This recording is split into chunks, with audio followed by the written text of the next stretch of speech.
Joining us now to talk about night one of the RNC right now is Assemblyman Tom Roberts. Assemblyman, thank you so much for joining us tonight over the phone. Thank you for having me. I appreciate it. Let me ask you, Nevada, of course, had a blue wave in 2016 and 2018. So what right now is the plan to get Nevada back into the red, especially since Democrats have such a big advantage in the number of registered voters?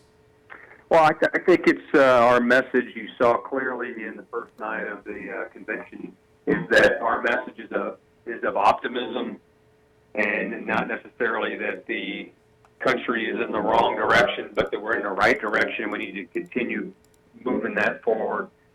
So I believe that that's going to energize the Republican base here in Nevada and win over some moderates that are dissatisfied with the direction that the Democratic Party is wanting to take the nation. Obviously, Nevada has been hit hard very much economically in the wake of COVID-19. What in the Republican platform do you think is critical to the recovery of Nevada and Las Vegas?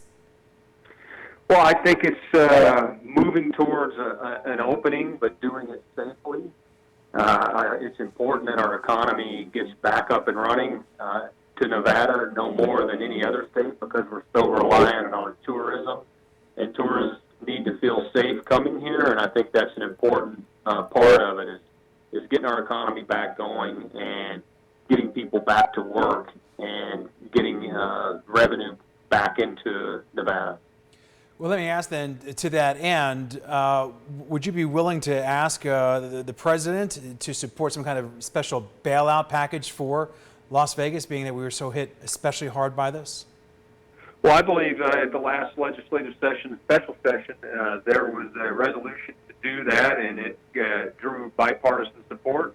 Our belief is that if the president supports such a package, that it will be reasonable and it will be beneficial to the Nevadans.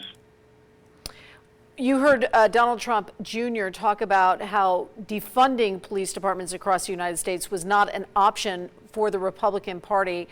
How do you suggest we make our streets safer with less unrest and what we've seen in the wake of all these different protests that have become violent? Well, I agree. I don't believe that defunding is the answer. I think that you can see what we've done here in Southern Nevada over the last few years, that through collaboration and teamwork with our community that we can advance reforms in policing and not undermine the authority of our police and support them in the job that they do day in, day out. And I think we've got a good model here in Southern Nevada and in Northern Nevada, and I think it's the path forward. And what do you think are some of those reforms you'd like to see implemented in law enforcement? Well, I think you can look at the Las Vegas Metropolitan Police Department, where I retired from, is the sheriff has a multicultural advisory committee, which he has utilized to reform the police department. Just recently, they completely revamped the use of force policy, rolled that out this spring. We've worked on other policies regarding gangs and policing in certain neighborhoods, and I believe that collaborative approach is the way to move forward. All right, Assemblyman Tom Roberts, thank you so much for your time this evening. We appreciate it. Well, thank you for having me on. All right, have a good night.